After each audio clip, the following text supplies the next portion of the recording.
Chapter 12 The Silent Valley.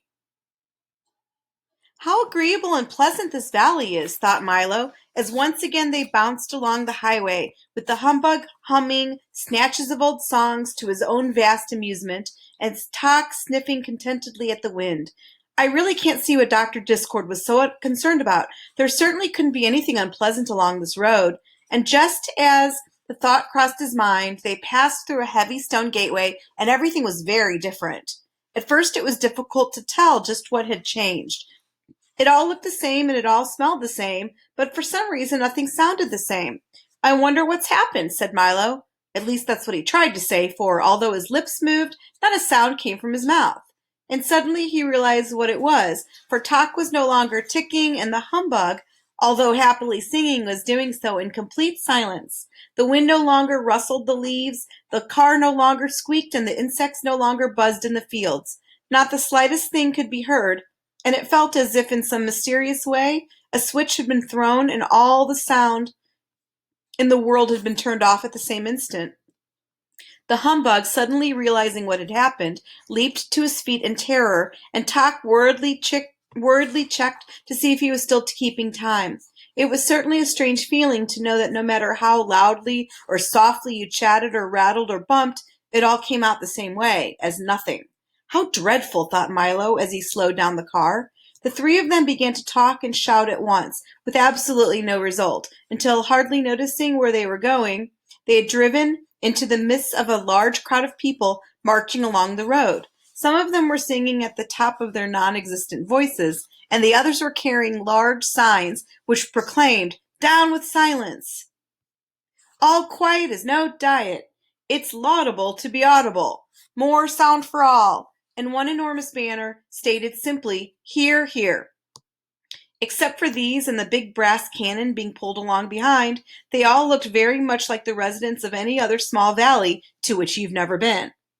When the car had stopped, one of them held up a placard which said, "Welcome to the Valley of Sound," and the others cheered as loudly as possible, which was not very loud at all. "Have you come to help us?" asked another, stepping forward with his question. "Please," added a third. Milo tried desperately to say who he was and where he was going, but to no avail. As he did, four more placards announced, "Listen, look carefully, and we will tell you of our terrible misfortune." And while two of them held up a large blackboard, a third, writing as fast as he could, explained why there was nothing but quiet in the Valley of Sound. "At a place in the valley not far from here," he began, "where the echoes used to gather and the winds came to rest, there is a great stone fortress, and in it lives the Soundkeeper, who rules this land. When the old King of Wisdom drove the demons into the distant mountains, he appointed her guardian of all sounds and noises, past, present, and future. For years she ruled as a wise and beloved monarch, each morning at sunrise, releasing the day's new sounds to be borne by the winds throughout the kingdom, and each night at moonset, gathering in the old sounds to be catalogued and filed in the vast storage vaults below." The writer paused for a moment to mop his brow, and then, since the blackboard was full, erased it completely and continued anew from the top. "She was generous to a fault and provided us with all the sound we could possibly use, for singing as we worked, for bubbling pots of stew, for the chop of an axe and the crash of a tree, for the creak of a hinge and the hoot of an owl, for the squish of a shoe in the mud and the friendly tapping of rain on the roof, and for the sweet music of pipes and the sharp snap of winter ice cracking on the ground." He paused again as a tear of longing rolled from cheek to lip with the sweet, salty taste of an old memory. And all of these sounds, when once used, would be carefully placed in alphabetical order and neatly kept for future reference. Everyone lived in peace, and the valley flourished as the happy home of sound. But then things began to change. Slowly at first, and then in a rush, more people came to settle here and brought with them new ways and new sounds, some very beautiful, and some less so. But everyone was so busy with the things that had to be done that they scarcely had time to listen at all. And as you know, a sound which is not heard disappears forever and is not to be found again. People laughed less and grumbled more, sang less and shouted more, and the sounds they made grew louder and uglier. It became difficult to hear even the birds of the breeze, and soon everyone stopped listening for them. He again cleared the blackboard as the humbug choked back a sob and continued writing. The Soundkeeper grew worried and disconsolate. Each day there were fewer sounds to be collected, and most of those were hardly worth keeping. Many people thought it was the weather, and others blamed the moon, but the general consensus of opinion held that the trouble began at the time that rhyme and reason were banished. But no matter what the cause, no one knew what to do.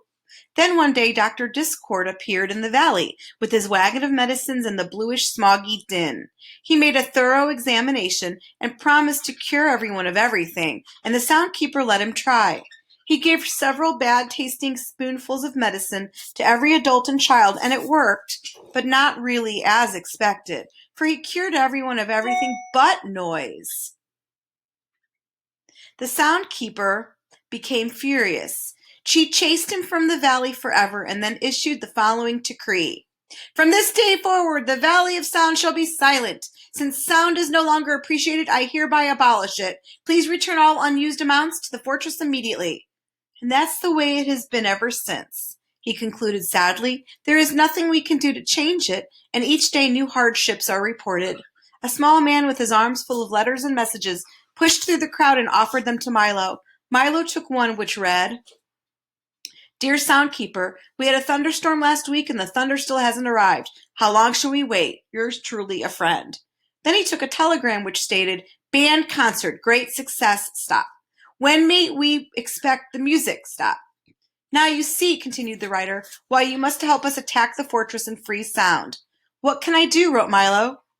You must visit the Soundkeeper and bring from the fortress one sound, no matter how small, with which to load our cannon. For if we can reach the walls with the slightest noise, they will collapse and free the rest. It won't be easy, for she is hard to deceive, but you must try. Milo thought for just a moment, and then, with a resolute I shall, volunteered to go. Within a few minutes he stood bravely at the fortress door. Knock, knock, he wrote neatly on a piece of paper, which he pushed under the crack. In a moment the great portal swung open, and as it closed right behind him, a gentle voice sang out, Right this way, I'm in the parlor. Can I talk now? Cried Milo happily, hearing his voice once again. Yes, but only in here, she replied softly. Now do come into the parlor. Milo walked slowly down the long hallway and into the little room where the Soundkeeper sat listening intently to an enormous radio set whose switches, dials, knobs, meters, and speaker covered one whole wall, and which at the moment was playing nothing. Isn't that lovely, she sighed. It's my favorite program. 15 minutes of silence, and after that there's a half hour of quiet, and then an interlude of lull. Why, did you know that there are almost as many kinds of stillness as there are sounds? But sadly enough, no one pays any attention to them these days. Have you ever heard the wonderful silence just before the dawn? She inquired. Or the quiet and calm just as the storm ends? Or perhaps you know the silence when you haven't the answer to a question that you've been asked, or the hush of a country road at night, or the expectant pause in a room full of people when someone is just about to speak, or most beautiful of all, the moment after the door closes and you're all alone in the whole house. Each one is different, you know, and all very beautiful if you listen carefully. As she spoke, the thousands of little bells and chimes which covered her from head to toe tinkled softly, and, as if in reply, the telephone began to ring too. For someone who loves silence, she certainly talks a great deal, thought Milo.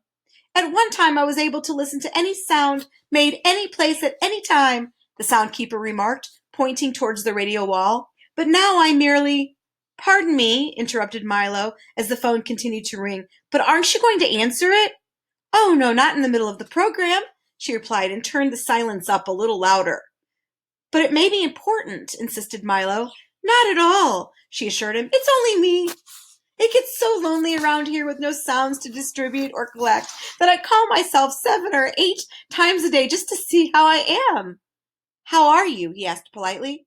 Not very well, I'm afraid. I seem to have a touch of static, she complained. But what brings you here? Oh, of course, you've come to tour the vaults. Well, they're usually open to the public only on Mondays from 2 to 4, but since you've traveled so far, we'll have to make an exception. Follow me, please. She quickly bounced to her feet with a chorus of jingles and chimes and started down the hallway. Don't you just love jingles and chimes? I do, she answered quickly. Besides, they're very convenient, for I'm always getting lost in this big fortress, and all I have to do is listen for them, and then I know exactly where I am. They entered a tiny cage-like elevator and traveled down for fully 3/4 of a minute, stopping finally in an immense vault, whose long lines of file drawers and storage bins stretched in all directions, from where here began to where there ended, and from floor to ceiling. Every sound that's ever been made in history is kept here, said the Soundkeeper, skipping down one of the corridors with Milo in hand. For instance, look here. She opened one of the drawers and pulled out a small brown envelope. This is the exact tune George Washington whistled when he crossed the Delaware on that icy night in 1777. Milo peered into the envelope, and sure enough, that's exactly what was in it. But why do you collect them all? He asked as she closed the drawer. If we didn't collect them, said the Soundkeeper as they continued their stroll through the vault, the air would be full of old sounds and noises, bouncing around and bumping into things. It would be terribly confusing because you'd never know whether you were listening to an old one or a new one. Besides, I do like to collect things, and there are more sounds than almost anything else. Why, I have everything here, from the buzz of a mosquito a million years ago to what your mother said to you this morning. And if you come back here in 2 days, I'll tell you what she said tomorrow. It's really very simple. Let me show you. Say a word, any word. Hello, said Milo, for that was all he could think of. Now where do you think it went? She asked with a smile. I don't know, said Milo, shrugging his shoulders. I always thought that. Most people do, she hummed, peering down one of the corridors. Now, let me see. First we find the cabinet with today's sounds. Ah, here it is. Then we look under G for greetings, under M for Milo, and here it is already in its envelope. So you see the whole system is quite automatic. It's a shame we hardly use it anymore. That's wonderful, gasped Milo. May I have one little sound as a souvenir? Certainly, she said with pride, and then immediately thinking better of it, added, not. And don't try to take one because it's strictly against the rules. Milo was crestfallen. He had no idea how to steal a sound, even the smallest one, for the Soundkeeper always had at least one eye carefully focused on him. Now for a look at the workshops, she cried, whisking him through another door and into a large abandoned laboratory full of old pieces of equipment, all untended and rusting. This is where we used to invent the sounds, she said wistfully. Do they have to be invented? Asked Milo, who seemed surprised at almost everything she told him. I thought they just were. No one realizes how much trouble we go through to make them, she complained. Why, at one time this shop was crowded and busy from morning to night. But how do you invent a sound? Milo inquired. Oh, that's very easy, she said. First, you must decide exactly what the sound looks like. For each sound has exactly its own shape and size. Then you make some of them here in the shop and grind each one 3 times into an invisible powder and throw a little of each into the air every time you need it. But I've never seen a sound, Milo insisted.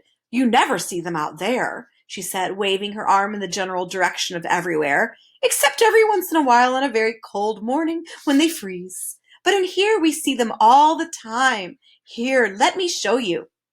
She picked up a padded stick and struck a nearby bass drum 6 times. 6 large, woolly, fluffy cotton balls, each about 2 feet across, rolled silently out onto the floor. You see? She said, putting some of them into a large grinder. Now listen. And she took a pinch of the invisible powder and threw it into the air with a boom, boom, boom, boom. Do you know what a hand clap looks like? Milo shook his head. Try it, she commanded. He clapped his hands once and a single sheet of clean white paper fluttered to the floor. He tried it 3 more times, and 3 more sheets of paper did the very same thing, and then he applauded as fast as he could, and a great cascade of papers filled the air. Isn't that simple? And it's the same for all sounds. And if you think about it, you'll soon know what each looks like. Take laughter, for instance, she said, laughing brightly. And 1,000 tiny, brightly colored bubbles flew into the air and popped noiselessly. or speech," she continued. "Some of it is light and airy, some sharp and pointed, but most of it, I'm afraid, is just heavy and dull." "How about music?" asked Milo excitedly. "Right over here. We weave it on our looms. Symphonies are the large, beautiful carpets with all the rhythms and melodies woven in. Concertos are these tapestries, and all the other bolts of cloth are serenades, waltzes, overtures, and rhapsodies. And we also have some of the songs that you often sing," she cried, holding up a handful of brightly colored handkerchiefs. She stopped for a moment and said sadly, "We even had one section over there that did nothing but put the sound of the ocean into seashells. This was once such a happy place." "Then why don't you make sound for everyone now?" he shouted, so eagerly that the Soundkeeper leaped back in surprise. "Don't shout so, young man. If there's one thing we need more of around here, it's less noise. Now come with me and I'll tell you all about it, and put that down immediately." Her last remark was directed towards Milo's efforts to stuff one of the large drum beats into his back pocket. They returned quickly to the parlor, and when the Soundkeeper had settled herself in a chair and carefully tuned the radio to a special hour of hush, Milo asked his question once again in a somewhat lower voice. "It doesn't make me happy to hold back the sounds," she began softly, "for if we listen to them carefully, they can sometimes tell us things far better than words." "But if that's so," asked Milo, and he had no doubt that it was, "shouldn't you release them?" "Never!" she cried. "They just use them to make horrible noises, which are ugly to see and worse to hear. I leave all that to Dr. Discord and that awful, awful din." "But some noises are good sounds, aren't they?" he insisted. "That may be true," she replied stubbornly, "but if they won't make the sounds that I like, they won't make any." "But," he started to say, and it got no further than that, for while he was about to say that he didn't think that was quite fair, a thought to which the obstinate Soundkeeper might not have taken kindly, he suddenly discovered the way he would carry his little sound from the fortress. In the instant between saying the word and before it sailed off into the air, he had clamped his lips shut, and the "but" was trapped in his mouth, all made, but not spoken. "Well, I mustn't keep you all day," she said impatiently. "Now turn your pockets out so that I can see that you didn't steal anything, and you can be on your way." When he had satisfied the Soundkeeper, he nodded his farewell, for it would have been most impractical to say thank you or good afternoon, and raced out the door.